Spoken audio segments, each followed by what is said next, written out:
Now, if you're not afraid of something a little out of the ordinary,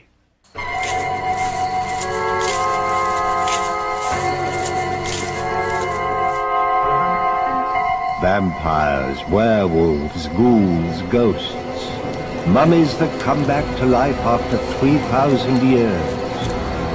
The magic moments of terror. They're coming to get you, Barbara. I see dead people. Truly. I heard. We have such sights to show you. Be one of us.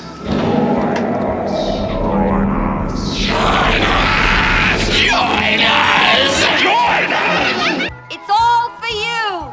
They are not men, monsieur. Zombies. Just been informed that zombies have entered the building. They're at the door. They're coming in. Here's Johnny. No, it's not Johnny. It's your favorite creepy, kooky, crazy character, Sally the Zombie Cheerleader. And you heard me right.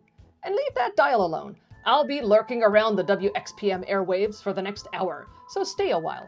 Pull up your favorite blanket, pour a hot beverage, and snuggle up to the radio. And don't worry, you're safe. I'm just on the radio. Welcome to Sally the Zombie Cheerleader's radio show of horror. And stick around. You'll have some fun, hear a couple of thrilling classic radio recordings, and learn a new fact or two about my favorite time of the year, Halloween.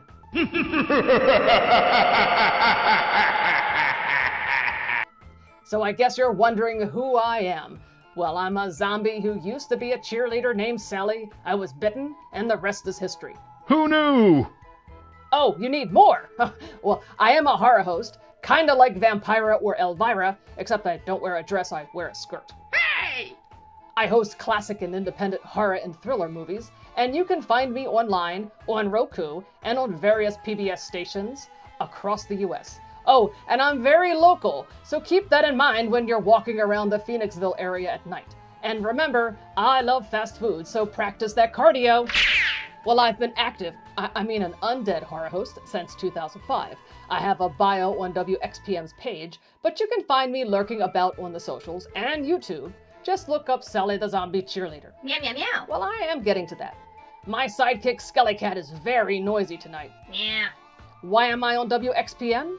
Well, I've been invited to stop by to do a little Halloween special. That's right, your very own zombie horror hosted Halloween radio special. And speaking of Halloween, I hope you have enough candy ready for those little fleshies. Fleshies? Well, that's my term for all the living. Anyway, I hope you are prepared for the trick-or-treaters. Your inflatable decorations are dancing on the lawn in the pale moonlight, and your costumes are out of the bag and ready to wear. And since this is the weekend before Halloween, I thought I'd get you in the Halloween mood by playing an old episode from the radio show Suspense, The Pit and the Pendulum, featuring Vincent Price, and a rare recording of Bela Lugosi's reading of The Telltale Heart. If you are unfamiliar with the radio program Suspense, it was considered one of the premier drama programs of the golden age of radio, once subtitled Radio's Outstanding Theater of Thrills, and focused on suspense thriller-type scripts, usually featuring prominent Hollywood actors of the era. Approximately 945 episodes were broadcast during its long run, and more than 900 still exist. The original radio broadcast aired on CBS Radio from 1940 through 1962.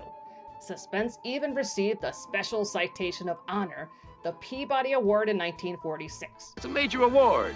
The writing was brilliant, and it featured a star-studded cast such as Orson Welles, Joseph Cotten, Henry Fonda, Humphrey Bogart, Judy Garland, and Cary Grant. Frankly, my dear.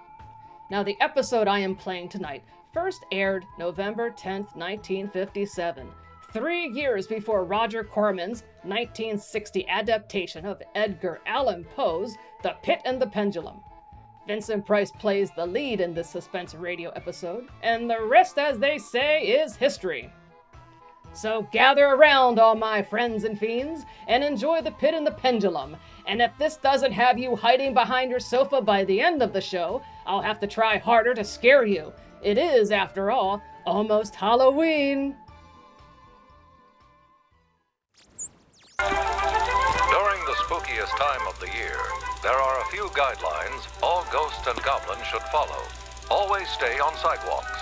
Never go to a stranger's house. And never go out alone. And now, Mr. Vincent Price stars in Edgar Allan Poe's immortal story of punishment by terror, The Pit and the Pendulum. A tale well calculated to keep you in suspense. I was sick unto death with that long agony. And when at length they unbound me and I was permitted to sit, I felt that my senses were leaving me. The sound of the inquisitorial voices seemed merged in one dreamy, indeterminate hum, from which emerged the syllables of my name. Captain Jean d'Albret. Good fathers, gentlemen. We hear you, my son. Even now I have no knowledge of where I am, or to whom I may be speaking. You're speaking to me, my son. I am Fra Pedro d'Espia, prior of the Dominicans of Segovia, and Grand Inquisitor for all Spain. This, then, is the court of the Inquisition? It is. But I am a French officer. That is true. A soldier and creature of the arch-fiend, the Antichrist Napoleon Bonaparte, who even now is at the gates of Madrid, while his general La Salle menaces our city of Toledo itself. Nonetheless, I am a prisoner of war. By what right do you try me in this court? Let the clerk read the charges against the prisoner. Item, that on the 4th day of September, in the year of our Lord, 1808, the said Captain Jean d'Albret did wed and espouse that most noble lady, the Doña Beatriz Valdez, niece and ward of the illustrious... One moment. Excellency? This marriage was a deplorable thing, if you like, but lawful marriage, however regrettable in a case like this, is no sin nor crime. There are other matters in the indictment. Then continue, but give us nothing that is not material. Item, that on the 12th of October, 1808, the said Jean d'Albret, being in command of a battery of light artillery, did direct the fire of his guns against the holy church of Santa Marta the Innocent, and thereby, of his wicked malice, destroyed that church utterly. Captain d'Albret, is this charge true? Yes. You admit it. Good father, the church blew up, did it not? Would you boast of your sin, young man? It blew up because it was stored with kegs of gunpowder for your army. I had every right to fire on it. And that is all the defense you have to make? I tell you, I had every right to fire on it by military law. Is military law above God's law? I don't know. I did my duty. Long live the Emperor! Captain d'Albret, mark what I say. No man, however great his heresy, is condemned to be burnt in the fire if he first recant and acknowledge the error of his ways. Do you so? I cannot. I was under orders. I obeyed them. Then, Jean d'Albret, there can be no mercy, no pity, since there is no atonement. The sentence of this court, therefore, is... I had swooned in terror, yet I will not say that all of consciousness was lost. In the deepest slumber, no. In delirium, no. In a swoon, no. In death, no. Even in the grave, all is not lost, else there is no immortality for man.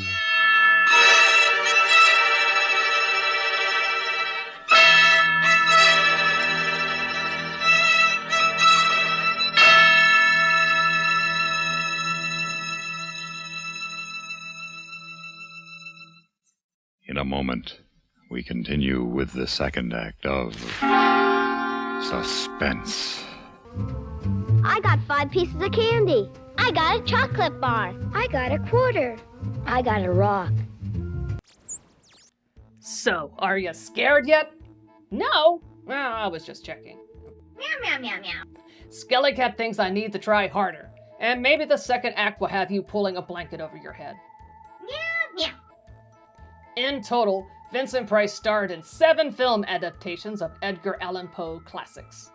beginning in 1960 with The House of Usher, The Pit and the Pendulum in 1961, Tales of Terror in 1962, 2 films in 1963, The Haunted Palace and The Raven, and 2 films in 1964, The Tomb of Ligeia and The Mask of the Red Death. Hey, Skelly Cat, did you know Halloween falls on a Tuesday this year? Meow, meow, meow. And it is, of course, my favorite time of the year. Halloween is the only time I can walk in public and have fleshies give me candy instead of me just giving them the creeps. Well, zombies indeed have a bad reputation, but we're all not that bad. Has anyone ever taken the time to get to know a zombie, offer a hug, or maybe some moral support? It's not like we're asking for an arm and a leg. Oh, brother.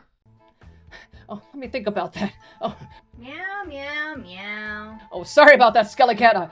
I got a little distracted. Anyway, Halloween. Now, wait a minute. We don't always think of fleshies as, well, an alternative snack source. They're friends. In fact, the next fleshie I see on the street, I'm giving them a great big hug. Meow, meow, meow. All right, Skelly Cat, I'll focus. It's almost time for Halloween, and spooks, specters, ghosts, and ghouls will soon fill the air. The pale grayish blue moon will cast shadows on the streets below, and the evenings will become cooler. Decorations and lights will paint the town black, orange, purple, and green as the evening arrives sooner and the falling leaves gather. So what is so special about this time of the year? Why do we have Halloween in October? Well, like most of our holidays, Halloween has its roots firmly planted in pagan origins, specifically the festival of Samhain, celebrated by the Celts of ancient Britain and Ireland. Halloween falls on the day before the beginning of the new year and winter. That's November 1st, on contemporary calendars. Between the real and the unreal, and the dead might be looking in to sit by our fires of turf. Halloween, the festival of Samhain. During the Samhain festival, it is thought that souls of the dearly departed would return to visit their homes, and the recently passed would journey to the other world. Now, Samhain was a night when the boundary between the living world and the world of the dead became thin, and ghosts could return to walk the earth. And those meddlesome ghosts were blamed for damaging crops and causing trouble. Oh, and all that black and orange themed decorations? Well, that stems from the Celtic belief that black symbolized the death of summer, while orange represented the harvest season. Bonfires were set atop hills to frighten away evil spirits. Masks and other disguises were worn to confuse and distract ghosts from recognizing anyone during the festival.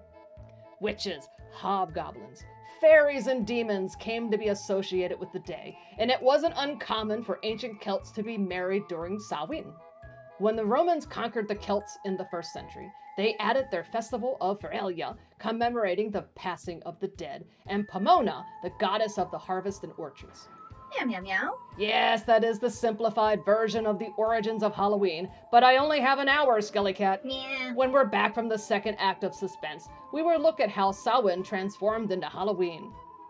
Hey, Skelly Cat. Meow. Did you know the origin of witches riding brooms may have roots in the pagan fertility ritual? Meow, meow. Where rural farmers would leap and dance astride poles, pitchforks, or brooms in the light of the full moon to encourage the growth of their crops. This broomstick dance became confused with the shared accounts of witches flying. Women dancing on broomsticks by a bonfire gave birth to flying witches on broomsticks. Meow. Let's return to the second act of The Pit and the Pendulum. And now, Mr. Vincent Price in The Pit and the Pendulum by Edgar Allan Poe. A tale well calculated to keep you in suspense.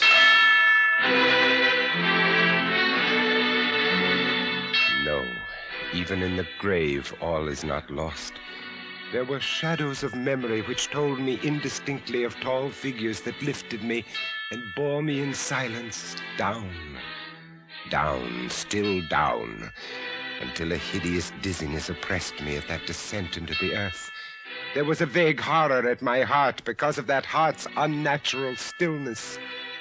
Then, as consciousness swam back to my wits again, darkness, a damp stone floor in darkness. Oh, Beatrice. Oh, my wife. Did you call me, Jean? Beatrice, you here in the dungeons of the Inquisition? No, my poor Jean. I am only here in your imagination. Am I mad then? No, but your brain is fevered. You only think you hear me. I hear you clearly. You won't leave me. As long as I am in your heart, I shall be here. Have they chained you to the wall? No, they've taken away my uniform. They've given me sandals and a robe of rough cloth, but I'm unchained. Beatrice, suppose they have buried me alive. Have courage, Jean. You must have courage. Then tell me where you are now, Beatrice, in the flesh, I mean. In the old house by the olive grove, scorned of my people. Yes, I know. Each morning I climb to the hilltop and watch for them. Yes. Sometimes I think I hear gun wheels rumble in the hills and long moving columns with the red dust rising above them. Go on. First come the heavy cavalry in plume-crested helmets, on their flanks wheeling like hawks, light hussars in blue and scarlet, and behind them in a glitter of bayonets as vast as light points on the sea, rank upon rank, the long gray coats and tall bearskin caps of the old guard and the grand army. It's only a vision, my dear one. They do not come. Will they ever come, Beatrice? I cannot tell. Then I must face what has been prepared for me. Can you stand up, Jean? I think so. Then walk. Yes. Walk as far as you can. Measure the limits of the cell if this is not a tomb. I'll try, Beatrice. I'll try. This robe impedes me and the floor is treacherous with slime, but I'll try. Look out! Jean! Oh, I'm all right. I fell on my face. The robe tripped me. What, Jean? But my hand is in front of me, lower than my face, but I feel nothing. Nothing, Jean. It's a pit. A deep circular pit, and I fell on the very edge of it. They would have had you walk into it. Yes. But you didn't. You're saved, Jean. Saved, Beatrice. Saved.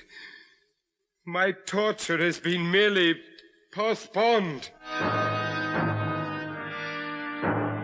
At last, a deep sleep fell upon me, a sleep like that of death. How long it lasted, I know not. But when I opened my eyes once again, I could see. Yes, see. My prison was large and lofty, its walls formed of massive iron plates. A wild, sulphurous luster, I could not trace its origin, lit up the dungeon and the circular pit. I could see, but I could not move. I lay on my back on a low framework of wood, securely bound by a long fastening resembling a surgical bandage. The bandage passed round and round my body, leaving at liberty only my head and my left arm. With much exertion, I could supply myself with food from an earthen dish on the floor beside me. It was meat, highly seasoned, and there was no water. Beatrice, where are you? I am here, Jean. Your voice sounds stronger, and I can see you. You are weaker, my dear, and more fevered. Look, Beatrice. Where? At the ceiling of this room, 30, 40 feet up. What do you see? I see, painted on the ceiling, a figure of Father Time. Yes, but this Father Time carries no scythe. He carries instead what looks like a gigantic pendulum from an ancient clock. And the pendulum is moving. A painting cannot move. But I swear the pendulum did. It swung a little back and forth, just like a real pendulum. Beatrice, take care! Take care of what? Take care of the rats. The rats from the pit. They're swarming out in dozens. You can see their eyes glitter. What do they want? What do they want? They have caught the scent of the meat in the dish beside you. They'll not get it. Go! Go away, you vermin! Au revoir, Jean. Au revoir. Beatrice! Where are you going? I can hardly hear you. You are sending me away, Jean. Sending you away. My poor loved one. You can't bear to see the rats running about my feet, can you? Even when you know I'm not here. Beatrice. It is true, Jean. You are sending me away. Yes, it's true. In a cell swarming with vermin, there are others I would rather see here. I would rather see. Did you call me Captain Dalbray? Then in spirit, I am here. Go. I command you, Fra Antonio. Go! Not until I have first told you what is in store for you. Which is? Listen. Do you hear anything? Yes, I hear something. Turn your eyes upward. Look at the ceiling. The pendulum. Aye, the pendulum. It is descended. Only a foot or so as yet. As you notice, it is not really a pendulum. No? No. Its underside is a crescent formed of razor-sharp steel. You mean? A ponderous weight, Captain Dalbray. Its movement is slow now, but soon it will take on momentum. It will swing wider and wider, and with each broad movement, it will creep a trifle lower. The steel is directly over me. Yes, above the region of your heart. How long before? You need have no immediate fear. It will not be too soon. But how soon? Who can tell?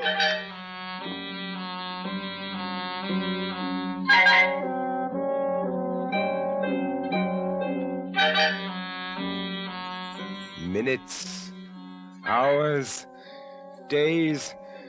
Who can say how long it was? It might have been many days before that hideous blade swept so closely as to fan me with its acrid breath. Down. Still unceasingly, still inevitably down. The sharp steel flashed past within 3 inches of my chest. And then, only then, Beatrice. I hear you calling, Jean. I am here. Oh, Beatrice. Is there no hope, my dear? How can there be? 10, 12 more vibrations, and it will fray the threads of my robe, only lightly as a razor in a delicate hand. There will be many sweeps down before it bites deep. I can't escape it, and yet, if only I could use my wits. You kept me away from you, Jean. You locked me out of your thoughts. If I am here only in your thoughts, why should I fear the rats? The rats? The rats? Do they still swarm here? Across the floor and over the meat platter. Yes. They have taken nearly all your food. Yes, they are ravenous. They have sharp teeth. The meat is oily and spiced. If I take what remains of it, scatter, you vermin! Rub that meat on the bandages that hold me here. Try it, Jean, try. It may be too late. If I move my body of a fraction of an inch up, Try it, I tell you, try. Can I stand those rats crawling across me? Can the flesh bear it? One of them has leaped on the wooden framework. Another follows. They are gnawing at the bandage. 7, 8 more sweeps of the pendulum. Does the bandage give way? Lie still, Jean, lie still. 10, a dozen rats now. Is death, I wonder, worse than this disgust? A dozen sharp knives could do no better. The bandage has loosened to ribbons. If you move sideways, carefully, and drop to the floor. Beatrice, I can't move. My arms and legs are numb. There is no The power steel to... has frayed your robe. A minute more will be too late. Try. Then with all the strength that is in me and the hatred I bear my enemies... You're free. Yes, the second time I'm free. See, Jean. The pendulum stops. They are drawing it back up through the roof. Each move I make is watched. You never doubted that? No. Yet with all they could do to you, they have failed twice. They will not fail a third time, my dear. Listen. What do you hear? A groaning. A grinding as of metal. It is only the cogwheels of the pendulum. I think not, Beatrice. Why not? It seems to come from behind these iron-plated walls. It seems to shake the dungeon as a mill wheel might shake at it. Stand up, my poor Jean. Get up off your knees. I can't endure any more. Don't you sense even now the odor of the heated iron? Heated iron? Yes, the walls are beginning to glow red. Oh, Beatrice, I have been much humbled, but I won't have you see me in tears. I order you to go. Shaw, in the name of Yes, heaven. in the name of heaven, go.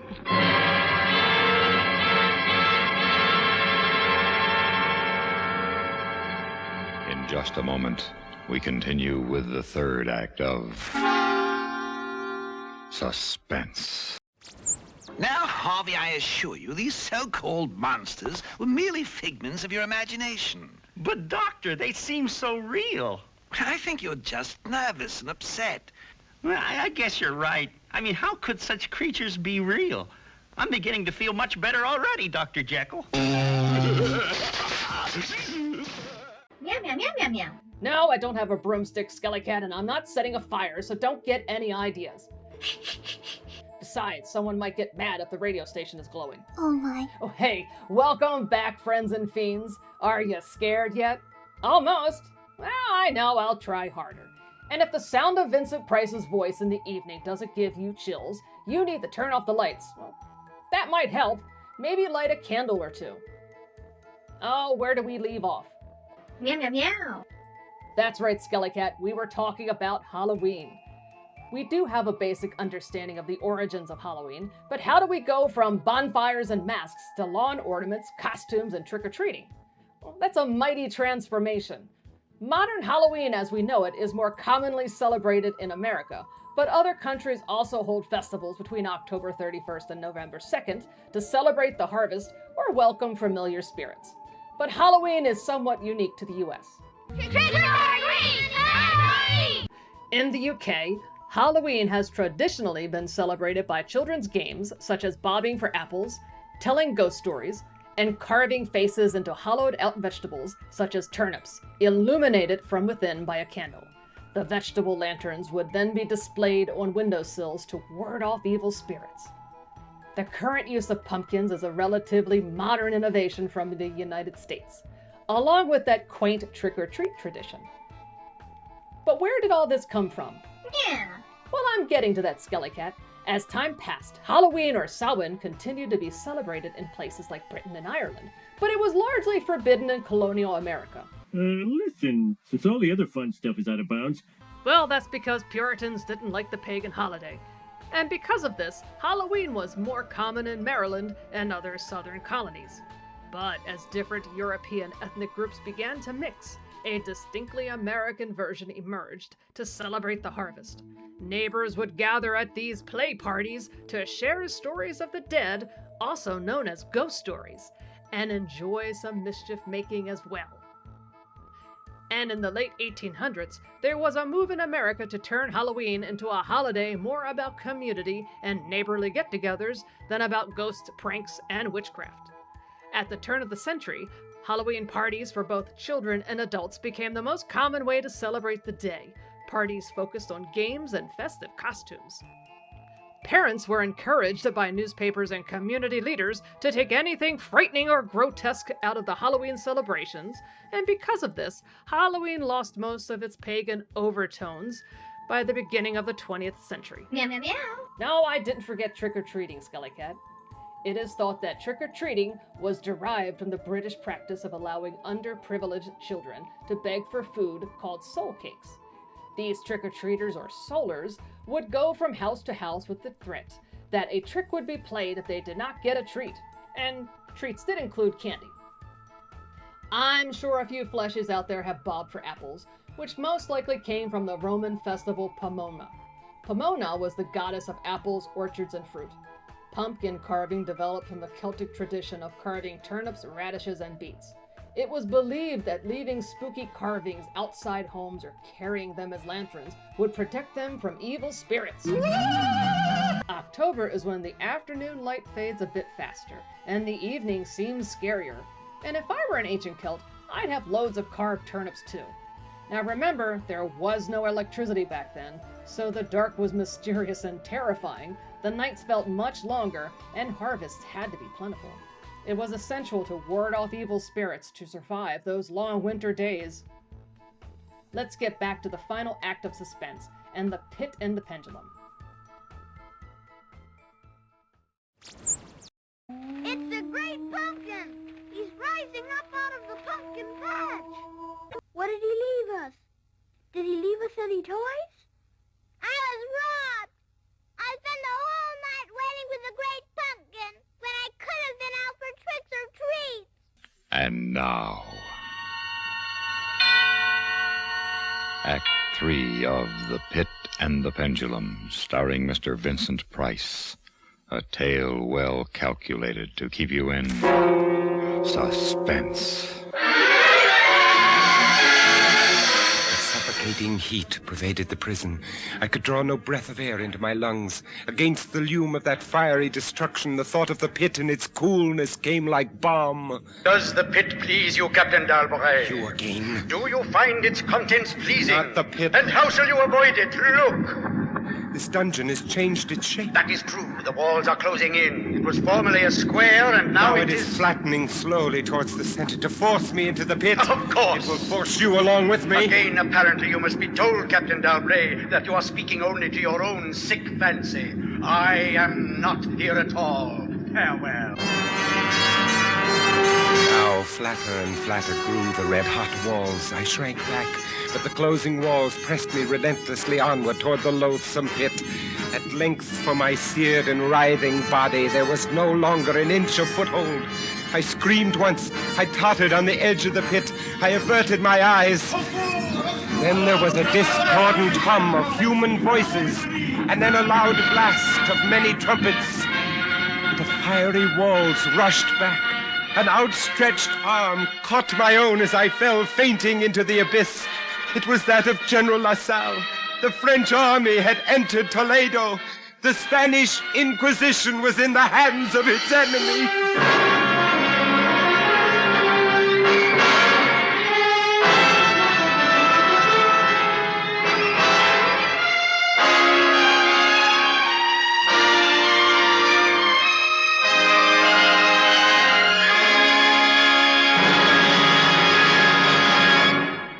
Suspense, in which Mr. Vincent Price starred in William N. Robeson's production of The Pit and the Pendulum by Edgar Allan Poe, adapted for Suspense by John Dixon Carr. Supporting Mr. Price in The Pit and the Pendulum were Ellen Morgan, Jay Novello, Ben Wright, and John Hoyt.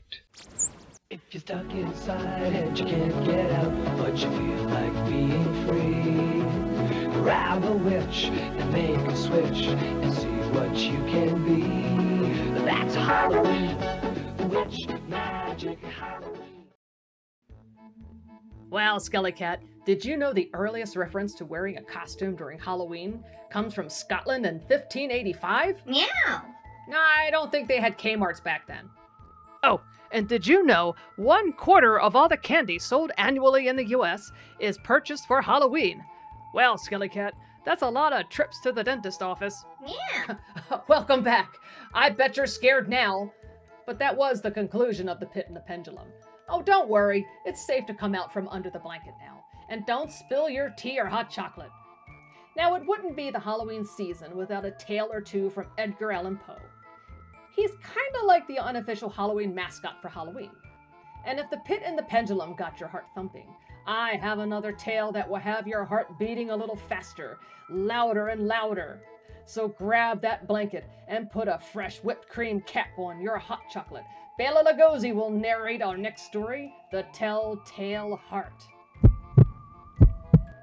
This recording was thought to be made in the late 1940s. Lugosi, sometime during his tour in 1947, recorded a dramatic reading of The Telltale Heart for radio syndication. Now, I do not have much backstory behind this recording.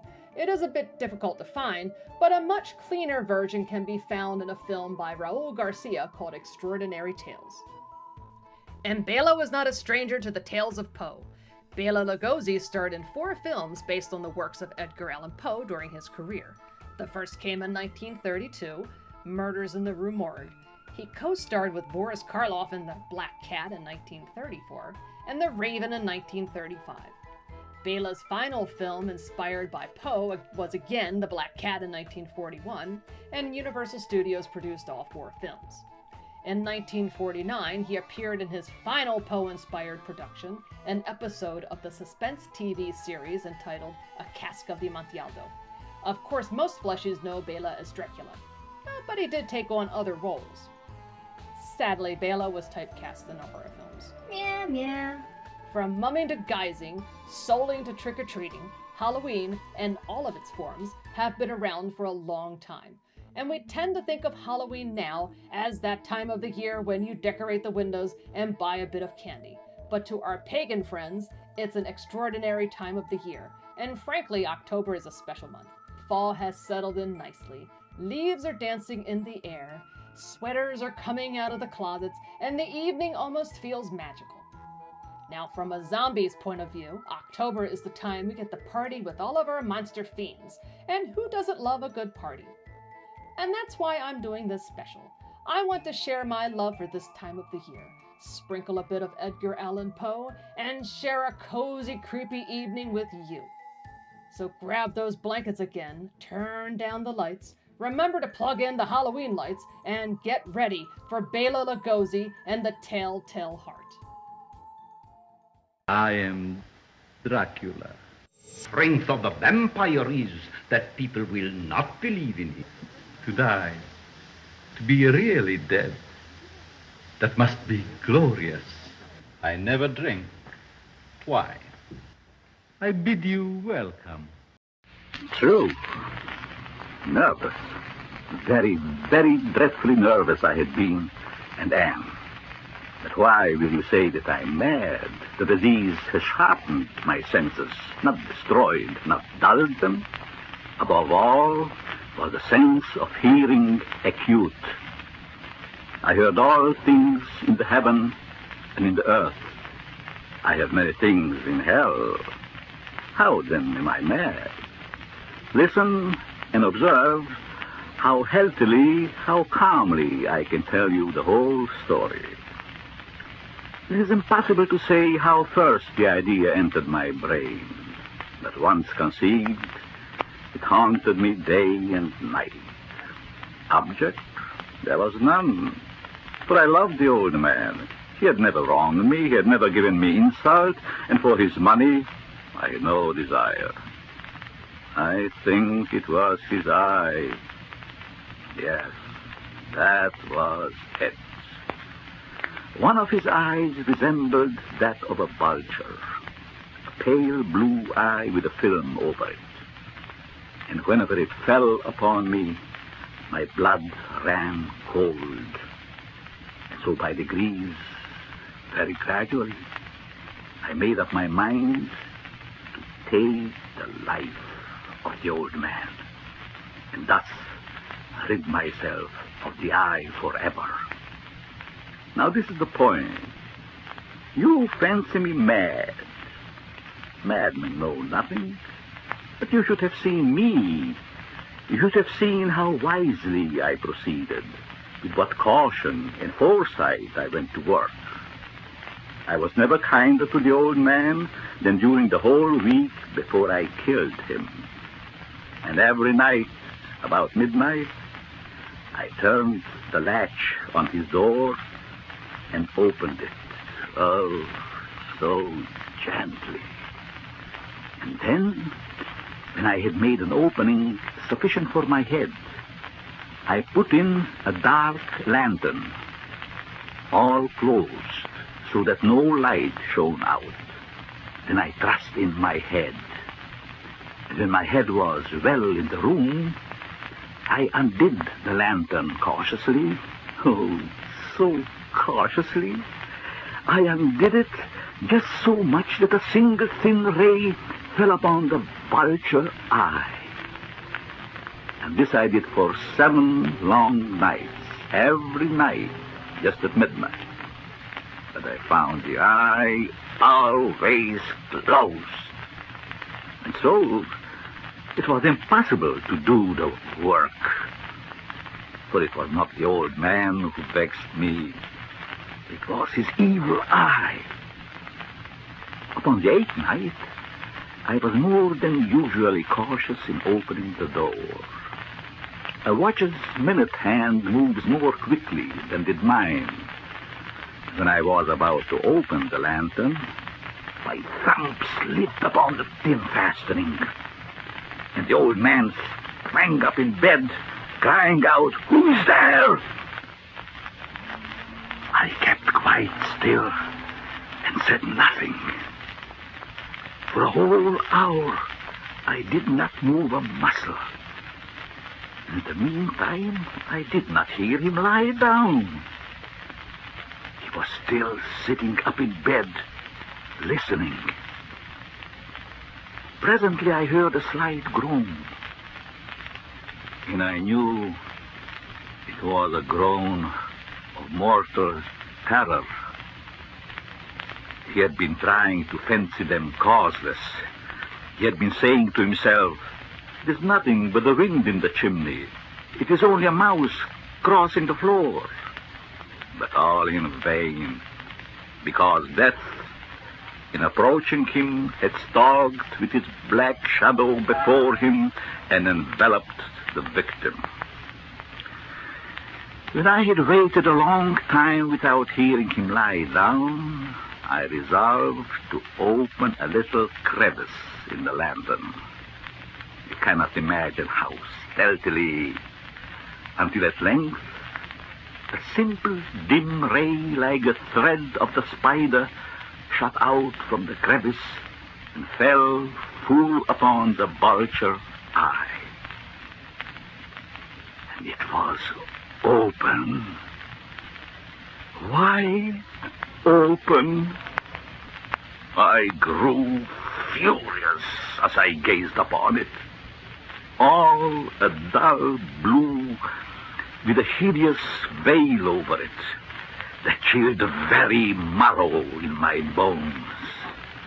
But I could see nothing else of the old man's face, for I had directed the ray precisely upon the damned spot. Then there came to my ears a low, dull, quick sound such as a watch makes when enveloped in cotton. I knew the sound well. It was the beating of the old man's heart. It increased my fury. I scarcely breathed. I held the lantern motionless. I tried how steadily I could maintain the ray upon the eye. Meantime, the hellish tattoo of the heart increased. It grew quicker and quicker and louder every instant. The old man's terror must have been extreme.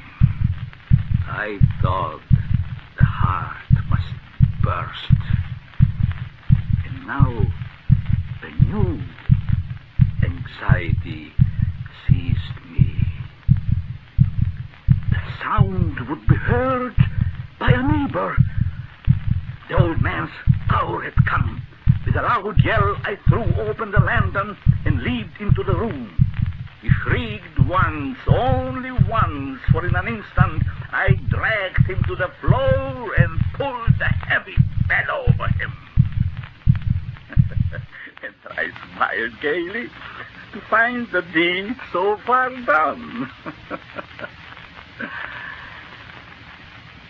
But for many minutes the heart beat on with a muffled sound. This, however, did not affect me. It would not be heard through the wall. At length it ceased. The old man was dead. I removed the bed and examined the corpse. Yes, he was stone dead. His eye would trouble me no more. If still you think me mad, you will think no longer when I describe the wise precautions I took for the concealment of the body. The night waned, and I worked hastily but in silence. First of all, I dismembered the corpse. I cut off the head and the arms and the legs. I then took up 3 planks from the flooring and deposited all between the scantlings. I then replaced the walls so cleverly, so cunningly, that no human eye could detect anything wrong. There was nothing to wash out, no stain of any kind, no blood spot whatever. I had been too wary for that. The tub had caught all. When I had made an end of these labors, it was 4 o'clock and still dark as midnight. As the bell sounded the hour, there came a knocking at the street door.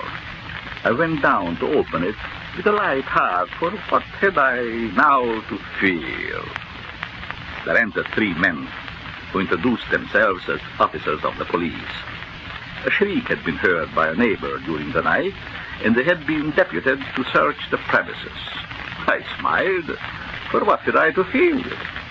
I bade the gentleman welcome. The shriek, I said, was my own in a dream. The old man, I mentioned, was absent in the country. I took my visitors all over the house. I led them at length to his chamber. I showed them his treasure, secure, undisturbed. In the enthusiasm of my confidence, I brought chairs into the room and bade them rest. I myself, in the wild audacity of my perfect triumph, placed my own seat upon the very spot beneath which reposed the corpse of the victim. The officers were satisfied. My manner had convinced them. They sat, and while I answered cheerily, they chatted of familiar things. But ere long, I felt myself getting pale, and I wished them gone. My head ached, and I fancied a ringing in my ears. But still they sat and chatted. The ring became more distinct.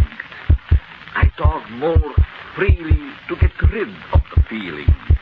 But it continued, and at length I found that the noise was not within my ears. No doubt I now grew very pale, but I talked more fluently and with a heightened voice. Yet the sound increased. It was a low, dull, quick sound, such as a watch makes when enveloped in cotton. I gasped for breath, and yet the officers heard it not. I talked more quickly, but the noise steadily increased. Why would they not be gone? I paced the floor to and fro with heavy strides, but the noise steadily increased. Oh, God, what could I do? I foamed, I raved, I swore. I swung the chair upon which I had been sitting and grated it upon the boards, but the noise arose over all. It grew louder, louder, louder. And still the men chattered pleasantly and smiled. Was it possible they heard not? Almighty God! No, no! They heard! They suspected! They knew! They were making mockery of my horror! But anything was better than this agony, anything! I could bear those hypocritical smiles no longer. I felt that I must scream or die. And now, again, hark, louder, louder, louder. Villains, I shrieked. I admit the deed. Tear up the planks. Here! Here is the beating of his hideous heart.